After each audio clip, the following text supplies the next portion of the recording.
Mr. Tanmay Maheshwari, Managing Director, Amar Ujala Group, one of India's most trusted Hindi news institutions with strong roots across North India. Mr. Mohit Jain, Chief Operating Officer and Executive Director, Bennett Coleman Group, one of India's most diversified and impactful media enterprise. Mr. Navneet LV, Chief Executive Officer, The Hindu, bringing strong regional depth and editorial gravitas to this conversation. Mr. Robert Whitehead, Digital Platform Initiative Lead, International News Media Association, working closely with publishers across the globe and offering valuable international perspective on AI partnerships and policy evolution. And moderating this important discussion, Mr. Ashish Perwani, Partner, Media and Entertainment from E&Y, who brings strategic insights at the intersection of media, economics and technology. With that, I invite Ashish to take this discussion forward with our distinguished guests. Thank you. Thanks, Sujata. I think what you're seeing on stage, if you just add up the numbers of the reach out here that you're seeing, is probably the largest gathering of audiences on earth. Alright, it is literally that big. Okay, because if you add up all this, you're like India plus China plus I don't know what else. It's that big. So I'm going to start with the largest digital platform in the world. Any guesses? Who's the largest digital platform in the world? Anybody? Times of India. Times of India, bang on. So Mohit's from Times of India. I've known him like, I don't know, 15, 20 years now. And Mohit, I have to say, AI is impacting media and entertainment across the board, right? It's impacting how it's created, how it's disseminated, how it's marketed, how it's monetized, everything. And there are various types of content, right? You have news, journalistic content, which has a very high degree of truth, or at least it should have a very high degree of truth. You have documentaries, which are based in fact. You have entertainment, which is some complete fiction, some of it, like say the movie on Article 370, based on recent history as well. What kind of impact do you, sitting where you are at the cusp on this digital massive behemoth of a platform, seeing what AI is making on content, and how should AI be treated given its massive impact across all these genres? Thank you, Ashish. I'm quite happy to start because this is a cricket season and probably I'm the opening batsman over here, or I don't know whether I'm the only one who's wearing a tie on the ties. Right? But thank you. See, we all understand that India is a very vibrant country, diverse and complex. And in such an environment, the editorial discretion, verification, and institutional memory is not optional. It is foundational. And press is not just something which produces information. It curates trust. It provides context. And it accepts the moral and the legal responsibility for what it publishes. And that layer of accountability is the differentiator. And when AI begins to commoditize information, the trust will become scarce. And that scarcity will create value. So, Mohit, sorry to interrupt, but can AI add accountability or can AI reduce accountability, or both? Yes, I would say that it depends that how we are anchoring the AI models in trust and responsibility. If we are able to do that, certainly it can do that. But I would say in that, at the current environment, the human mode which is there, I would say that is not just a legacy advantage. It is something which is today a structural necessity to sustain a public discourse. Just as if you see in the FDI, foreign direct investment, there is a cap on news because news carries influence. It has an ability to impact national security, elections, social stability, and market economics. And that's the reason that why journalism is called the fourth pillar of democracy. There are different forms of content, but they do not impact the society in the same way. Just like a film or a documentary or maybe a story. Yeah. But journalism is something else. So you have to take a lot of care. So, Kalli, 20 years as editor of TV Why are you Today. giving my age away? 20 years is a long time to have content go through you. And I don't know how you editors sleep at night, because what if it's wrong, right? That's a big worry that you have. People react all over the country. How are you using AI to manage all this? So look, first of all, I disagree with this one comment, I'm sorry, about FDI being stopped for news. I mean, okay, it's stopped for print, but online there's no stoppage, right? You're getting your news from everywhere. So I think that's a little bit of an artificial sort of barrier which has been created, because online and social media you get news from around the world. And I agree with him that it depends on how we use AI to create accountability. Right now, AI is not creating accountable information. In fact, what you're creating is AI slop, which we have seen. And that can create an illusion of trust. And that's problematic because news and verified media brands such as the Times of India, India Today Group, shape opinion. And in a country like ours where literacy rate is not that high, you want verified outlets having that power to shape public opinion. So I think that's a problem. In our side, on the India Today Group, we love technology. We always jump in head first. We've been working on AI for about 2.5 years. Any of you who engage with the India Today Group would know we have AI anchors. We have AI clones of our most popular anchors. We voice clone, we make movies on AI, we do all kinds of things. But I think the one guiding principle for AI as far as the India Today Group goes is that in India Today Group, the accountability for AI has a name. So what we do is something called the AI sandwich, where human intent starts the AI exercise. You have AI in between to help you with something, and then you have the final decision, which is again a human being. So I think that that's really important. And it's very important to do that, to have that human imprint, because you do not want to become one biscuit in this AI cookie cutter way, right, and flatten everything. Because we are a country which is very diverse, and you want to have that diversity. We want to be able to tell our stories, not AI stories, right? Thank you. You certainly don't want to become biscuit. But interesting how you guys have used AI, and I've seen your AI anchor at work, and she's pretty hot. Okay, so I just want to convey, from a Hindi heartland, solid product. How are you guys investing in AI? What are you seeing as the big use cases? And Amit, I'd like you to add on to that after this. Thanks a lot, for that query. Thanks to all of you, inside the room, took out time and, came here. See, for us, AI is just another technology. And like any other, technology, there's going to be an upside and a downside. A classic case, is the nuclear technology, right? It can be the most devastating bomb in the world, and that's the cleanest source of power all of us can get. Same is with AI. So it's about how you use it.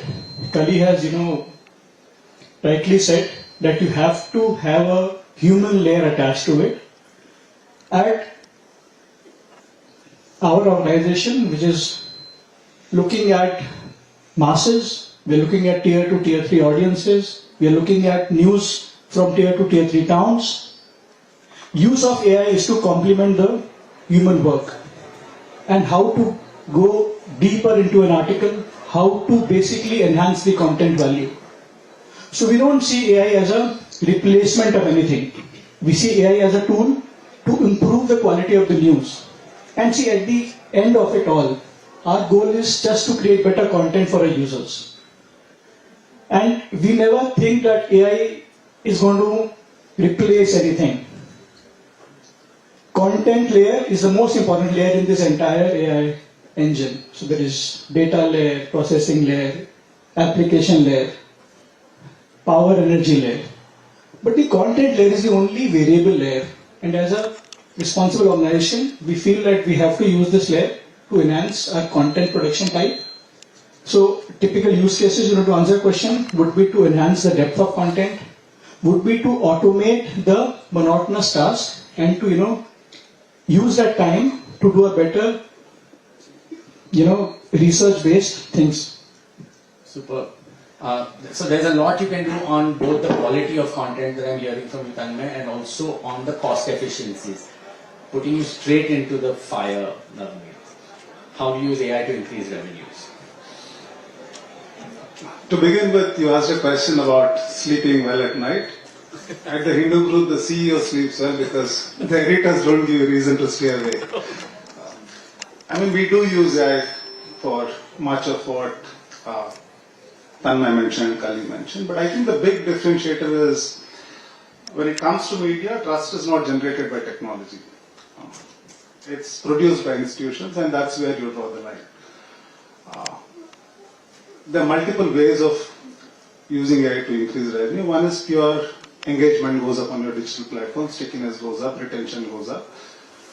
So we are a 147-year-old institution, and one of the biggest use cases I think there is, and what we use it effectively for, is if you're making sense of what's happening today, using the context of yesterday, and paint a picture of the implications of the choices we make as a society, and the world will bequeath to the next generation. That's an extraordinarily powerful journalism use case. So we have built a model that doesn't hallucinate, because that model's resources are our own archival material. As you're writing a story, it generates content from the past, offers context, relevance, and a journalist can choose to take that, summarize that, and add context. So that increases stickiness. In terms of subscription revenues, we are able to use AI to build propensity models to increase our retention and so on. That's fascinating.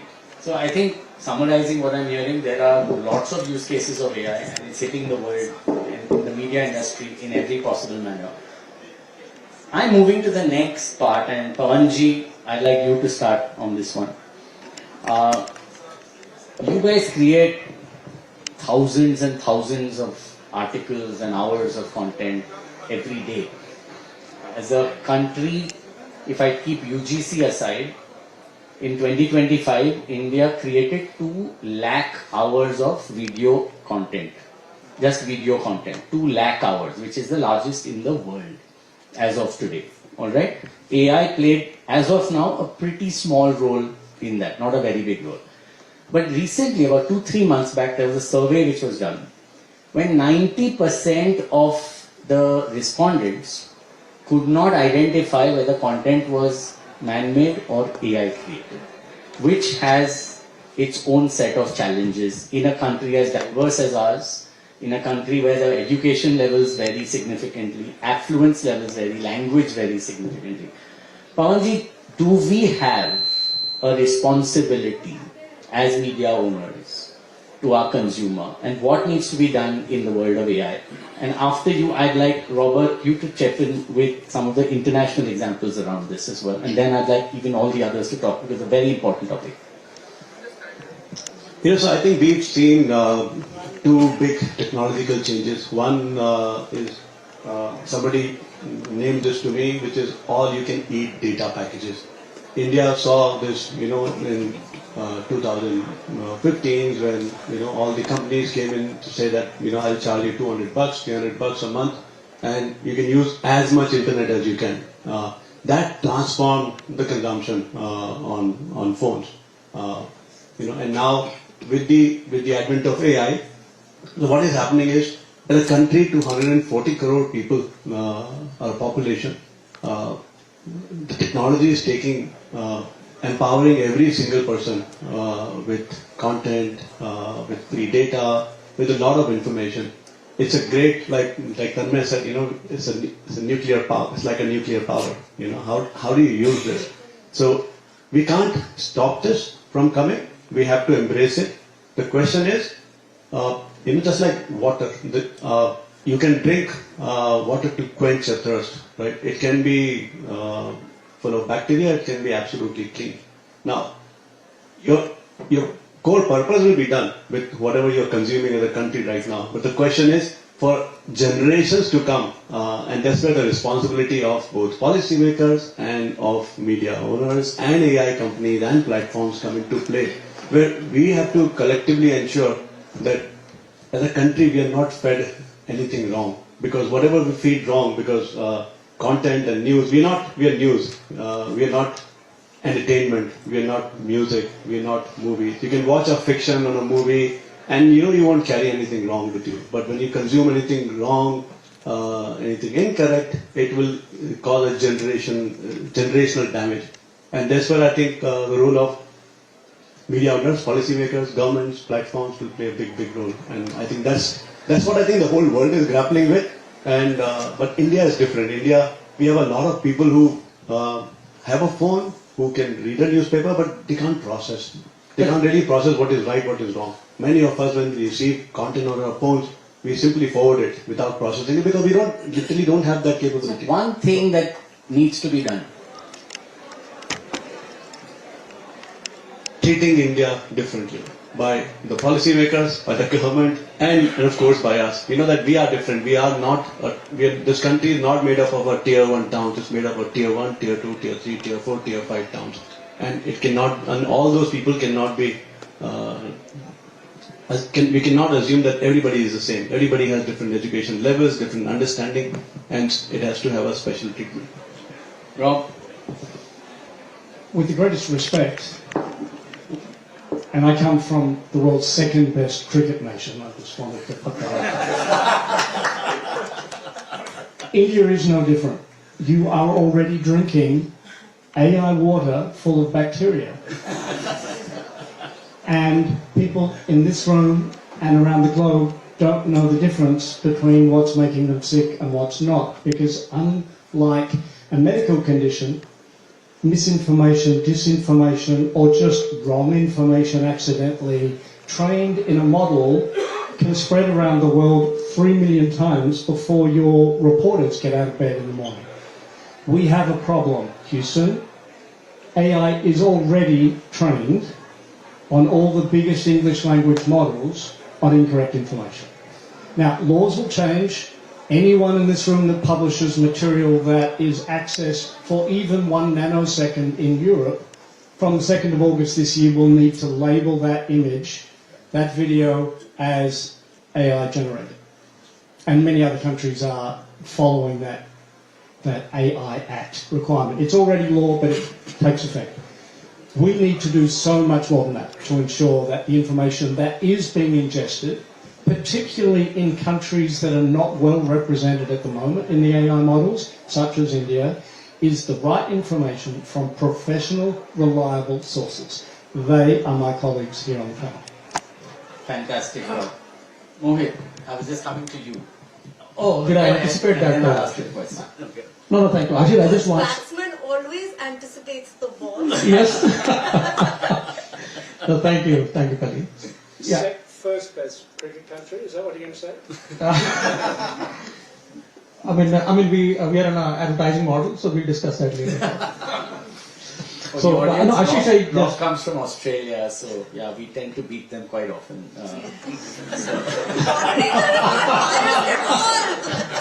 No, then this panel is going in a different direction. Ashish, I'll give the mic back to Rob then. Not according to AI, you do not win. Yeah. Okay, now Ashish, just a quick add-on thought to that. When we say that the press is often called as the fourth pillar of democracy, there is a reason to that. And because not just it informs the citizens, it scrutinizes power and it creates the journalistic standards. But tomorrow, if AI, starts to blend and summarize and distribute journalism, then that means that they are not just handling content, they are participating in public discourse. And anything that begins to participate in a democratic process, then it deserves a different standard of care. What needs to be done? No, I would say that there is a combination of what we said earlier, that presently a human moat is something which is essential to do the governance part of that. So, I mean, there have been different kind of revolutions, as we know, Ashish, the agricultural revolution, which taught us how to cultivate crops and build stable settlements. The industrial revolution, the mechanized manufacturing and molded modern life. And the internet revolution that connected continents and democratized data and disrupted economies. But AI revolution is a mother of all of these revolutions. It will actually define the coexistence of man and machine. But how that relationship is going to look like will depend on our intelligence, how we want to shape it. So I have a 9-point charter. Wow. We have the top 3. No, I'm giving the 9 points, then I won't speak at all. Okay. So, my 9-point charter for what we can do to make sure that AI is benign, right? First of all, fair value for journalistic content used in AI systems. We need transparency on how you are digesting, metabolizing news in AI. Number 2, attribution and traceability as a democratic principle, not as a commercial favor that the big giants are doing to us. Okay, putting these labels on all your 18 or 19 top channels. Yes, I think that why are the tech companies not making it as part of the code? That you cannot use the AI without it labeling it automatically. Why are you giving this as something of discretion to the user who's doing it? Because bad actors are never going to say it's AI. Why would bad actors do that? You're just putting more responsibility on the good actors and not controlling the bad actors. Don't interrupt my charter. Number 3, recognize journalism as a public good. Number 4, reward stories that deliver social impact. Right now, the algorithms do not have any signals from social impact. They only have signals from virality, right? Number 5, put a real value to verified content provided by proper institutions. Number 6, penalize AI hallucinations severely. Not treat it as something, oh, that's cute, AI has just made a little mistake. Number 7, end the asymmetry of reward and punishment between legacy media and social media. Legacy media has to follow certain guidelines. We see those same guidelines flouted on social media on an everyday basis, and we tolerate that.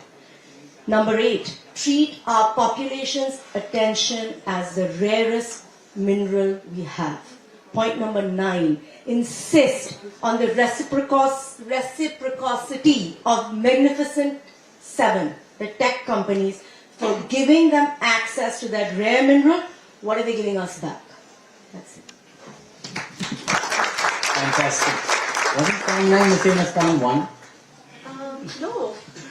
Remuneration. No, but fair value is different to what you give them in access. That isn't just media, right? Fair point. Okay. I want to take one of your points, and Navneet, I'd like you to specifically answer this. Because you're like the guy closest to the equator out here, the most balanced.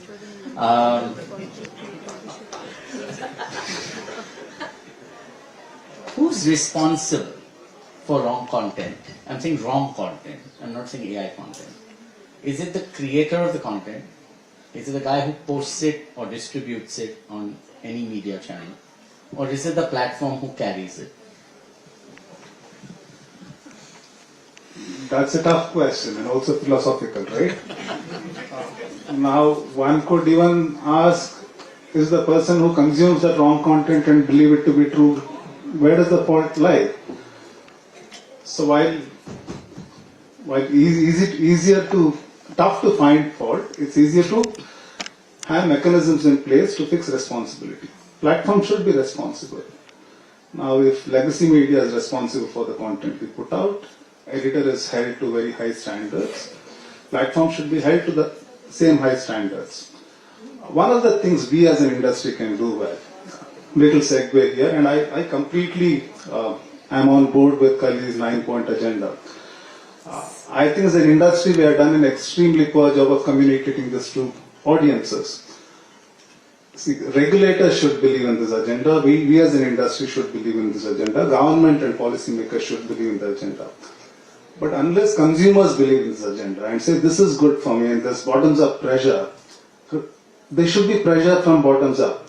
And while we do well with ourselves and with regulation to an extent, we could do a better job in setting this agenda for consumers. And I think her 9-point agenda is a brilliant starting point. So like we had the ISI mark and the FDA certifications, you're saying consumers should demand labeling, should demand attribution, should demand accuracy levels and things of that nature. Sorry, Moj, you want to say something? Just a quick one line on that only, Ashish. See, when you say that who takes the responsibility, is it the content creator or the platform? So I would just say that responsibility in that case has to be centered at all stages. See, if you do not ingest a credible, high quality original content, then what Kalli also talked about, the hallucinations, it is bound to happen. And that is where we are saying that the journalistic content is not like a free floating content on the internet. It is something which is intellectual property. It gets created with investment, with infrastructure, with talent. And I would just like to say that data has to be contracted. It cannot be surrendered. That's a very important point. Again, point 1, point 9, data cannot be constructed. You're getting a flavor of the session here very clearly. Pawanji, moving on to you. You provide content for the heartland of this country, right? Lots and lots of very wealthy states where you're present in. And you have worked in states where governments swing in and out. And, the GDP and per capita incomes vary significantly. A lot of the public opinion in your states is currently being driven by AI tools that are built on foreign models, foreign LLMs.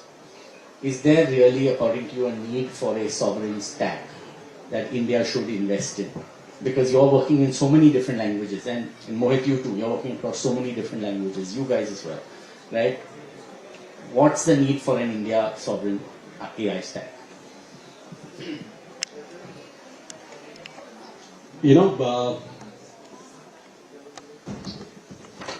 As I said in the beginning, that India has to be treated differently. The tier 2, tier 3, tier 4, tier 5 towns, they're very different from what you and I understand sitting in a Delhi. The understanding of a guy sitting in Dausa or a Barmer or a Sagar or a Murena is very different. And I have not been to any of those places. Exactly, and interestingly, bulk of our population is in those tier 2, tier 3, and tier 4 towns, and they are the ones actually who are getting affected the most with all the models which are trained on foreign languages or in English, let's say, or foreign models.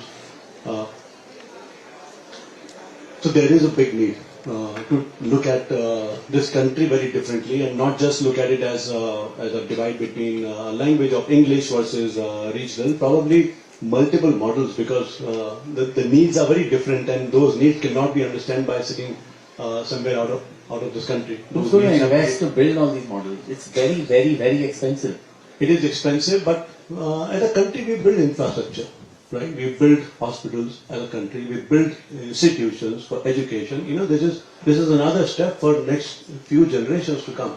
And if we don't build it right now, our generation, the next few generations are going to blame us that that these people only thought of reaping the benefits now and seeing the next 2 to 3 years and not seeing the next 20 to 30 to 40 years. And if we don't work on those models right now, what will happen is what we feed them is not anything material. You can't touch it, right? It's being consumed. It changes your perception. It changes the way you see the world.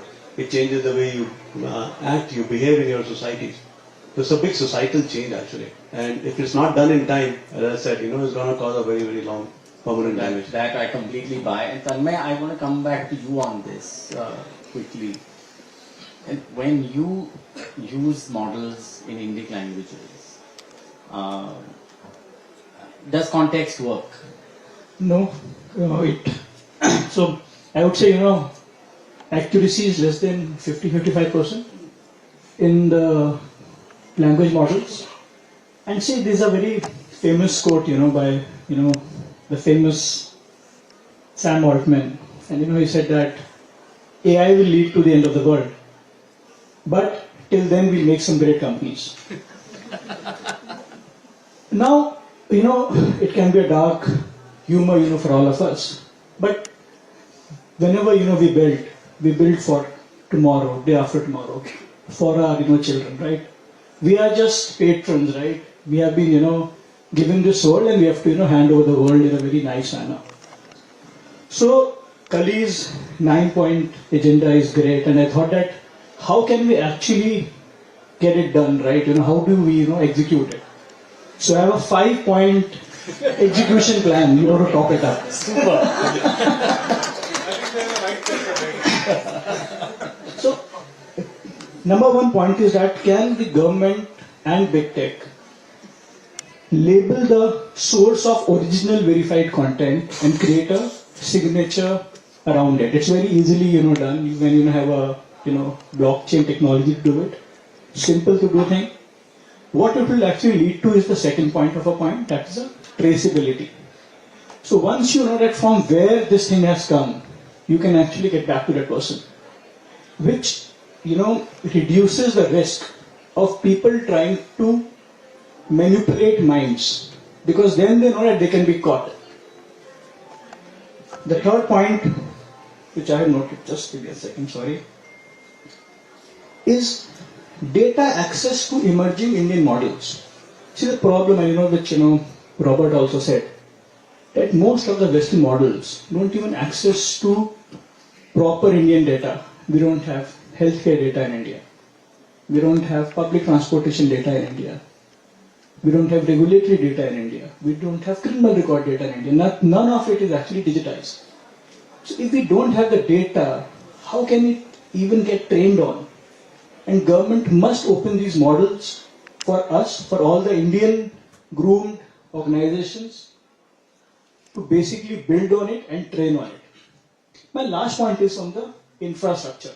And maybe I'm asking for too much, but infrastructure has to be built by the government. Who is building the roads? Who is building the dams? Who is building highways? Who is building the airports initially, not now? It is always the government who would begin building the infrastructure, public would use it, and then you will have private players coming in and doing that. China is a classic use case, right? Government has invested hugely. And I think so, this very AI, entourage today over here, you had queues of, people, to get in, shows the, interest of this country and the, commitment of the, government. And I really hope that this very baby, move, will lead to a much, much bigger leap.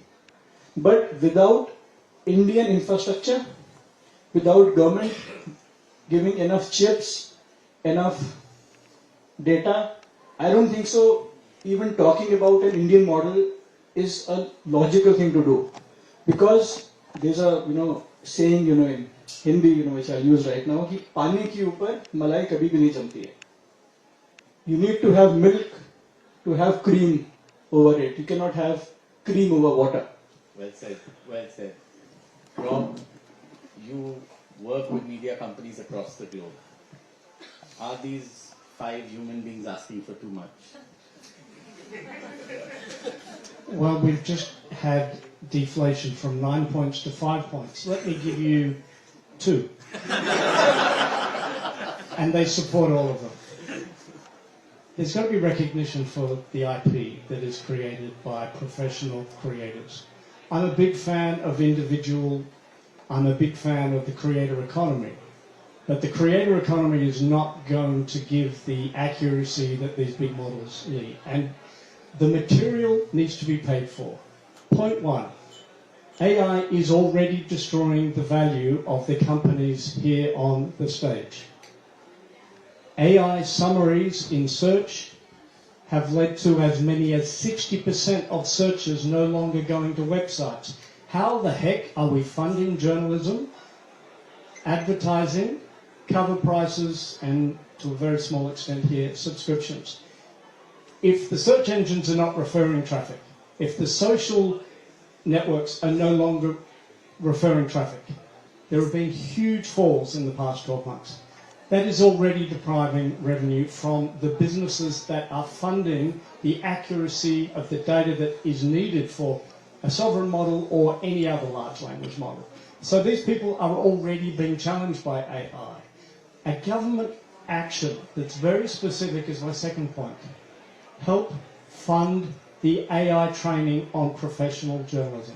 Sometimes that can just be pass a law. That's happened in many countries now, requiring the big tech companies and the largest foundational models to pay for the data they are training on. There are billions of dollars being paid for professional content, but not to media companies. Companies in San Francisco that are buying on the black market. That money needs to flow through to the media companies creating that content, and that will only happen when there's a law that requires the tech platforms to participate in a fair digital marketplace. Is that happening anywhere? Yes. There's a couple of different ways of doing it. Norway pays for the media IP to be trained on. Norway's a very rich country. South Africa is just about to pass a law that requires the platforms to negotiate commercial deals for the access to this very valuable information. From one extreme to the other, there are many examples in the middle. Kalli, do you see this happening? No, I don't see this happening. That's why I think we definitely need a sovereign India stack, because we do need leverage. In fact, I would be very happy if, like Pawan said, they would not treat India uniquely. And the Magnificent Seven, the big tech companies, treated India the same way as they treat media brands in America. I feel that amongst us, like you said, we have some of the largest audiences. Times of India is the largest news website in English. Aaj Tak is the largest news channel on YouTube. But we don't get the same exceptions from the tech companies like American media brands. And I see that as digital imperialism, right? And I feel that the government does need to step in with either regulation or other ways to leverage so that they can get the same rights for Indian media companies that maybe foreign media companies are getting, because the cost of decolonizing later is going to be really expensive. That's a pretty big statement, colonization. Honestly, wearing your hat, Kalli, your practical editor's hat, you'd love what you said. You'd love to be paid more for your content. And on the other hand, there's a bunch of other people in a country of 1.4 billion who are creating content, and they also want to be, monetize it. They want to get famous with it. They want to build audiences, drive communities, build public opinion.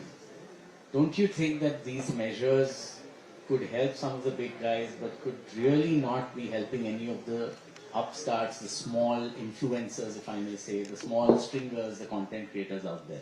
Do you think these? Do you see a set of measures that would be beneficial for both the large news brands and the individual creators?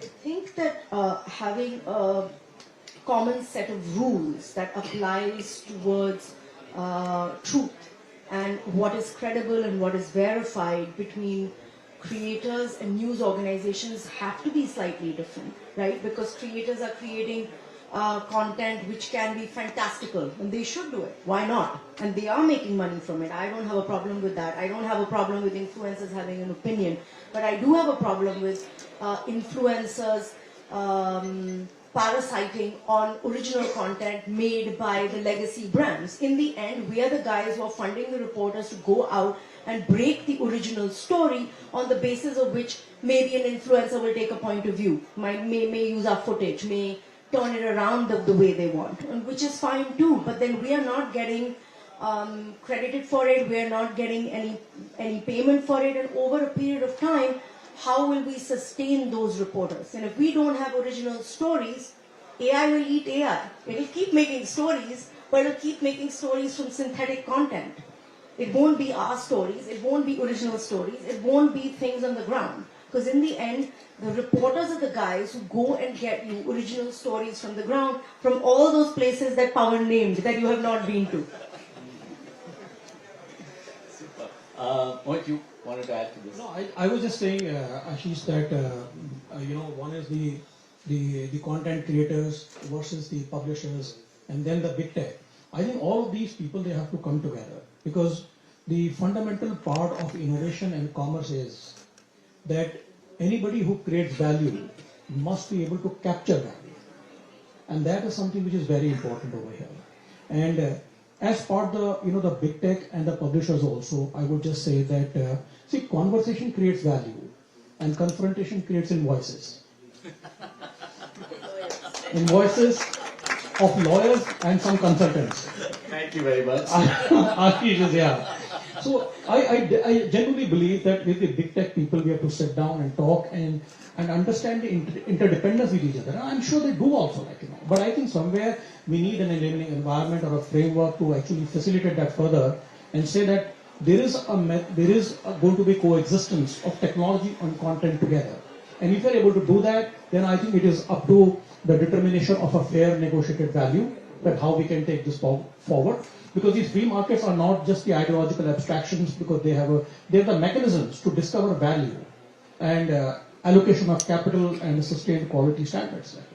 So we unfortunately don't have anyone from big tech to give their point of view, but I think Rob, you had something you want to add. So arguably the best large language model in the world at the moment is Anthropic's Claude. Can anyone in the room, no question, yeah. No, I was saying Claude Opus, yeah. Claude, absolutely. Can anyone in the room tell me how many AI IP deals they have done with media companies to create Anthropic's Claude? Best in the world. The answer is 0. They have no interest in meeting anyone, including our great friends at the Times of India. And if they won't meet the Times of India, what help for the rest of the world creating journalism? Ouch. Okay. I think we're down to the last bit. To wrap up, we're in Feb of 2026. Would like each of you to tell me briefly one wish list item that you have for the build-up and rollout of responsible and really cool AI in India. Starting with you, Kamalji. There's a lot of AI noise in the room. Can we keep the doors closed? So I have two asks. Okay. Ashish, one ask is from this audience, from all of you. Please, the way you consume, the way you eat good food, good quality food, you drink good quality of water, please build a habit of consuming good quality news. News is fundamental, to your growth. News is fundamental to, what you will pass on to the next generation. And, and we always say in our industry, we are the last few men standing, men and women standing. News, if not protected now, will die in the next decade. You will only see news generated from users, and there will be no newsrooms, there will be nobody taking accountability. So hence, whatever you heard from all of us on the panel about deals, about ask from government is not to basically run a profitable company, is to continue to deliver the responsibilities that we are all here for. So that's my ask. Super. And So I would just like to build upon whatever Pawanji just said, that protecting the tomorrow is my ask. See, in this entire game, okay, we have to see that who is the loser and who is the winner.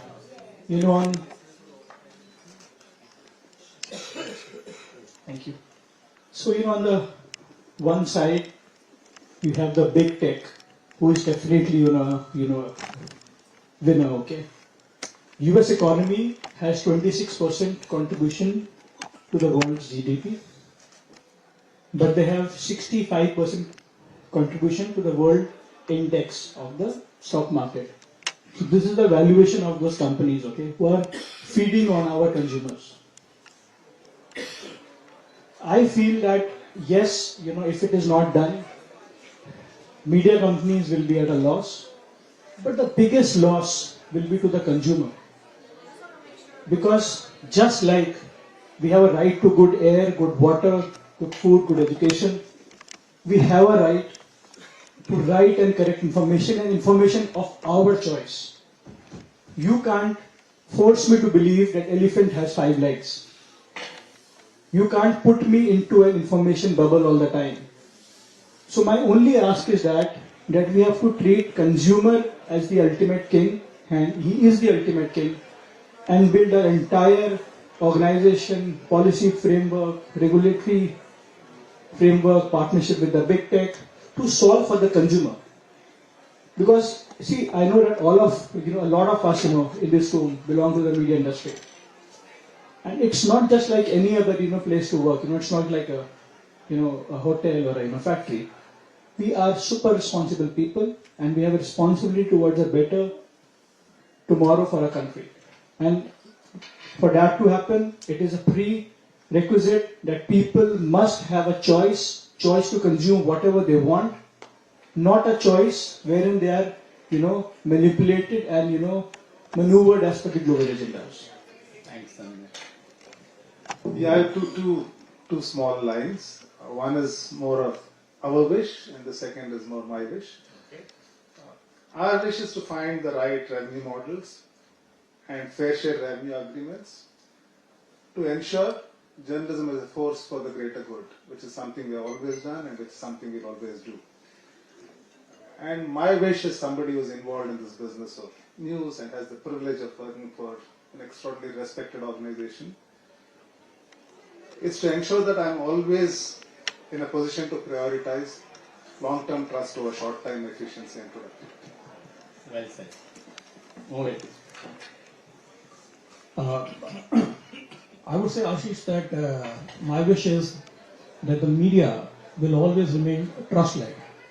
When everything can be generated and almost everything can be made to look real, then attribution will matter, and the sources of truth will matter, and the readers will remember that who stood for the truth when it mattered the most. And in such cases, if AI can help in deepen that trust, bring back the readers to the habit of thoughtful reading, and amplify credible voices, then technology will strengthen journalism and not weaken it. And on a personal level, if I say that I see something very profoundly human in the AI promise, that perhaps it can take away loneliness. It can provide comfort and companionship if it was really anchored with trust and responsibility to provide connection and comfort to millions. Brilliant, Mohit. I love that twist. Rob. I've only got 9 points. One of the themes of this summit is harnessing AI's power to be able to improve society. There are so many ways to do that. This summit is barely going to touch them all. And everyone on this stage is part of that upside. But it can't happen at the same time as something else so valuable in society is destroyed. Destroyed through negligence. Governments, regulators, politicians do have a role to bring the tech platforms to negotiation so that the funding models for our journalism can be preserved, expanded, and society thrives. Super. Okay, it wasn't mine. So my wish is that India wins the cricket test team, and that my 9-point charter with Tanmay's 5 points of execution come into play. Thank you. Super.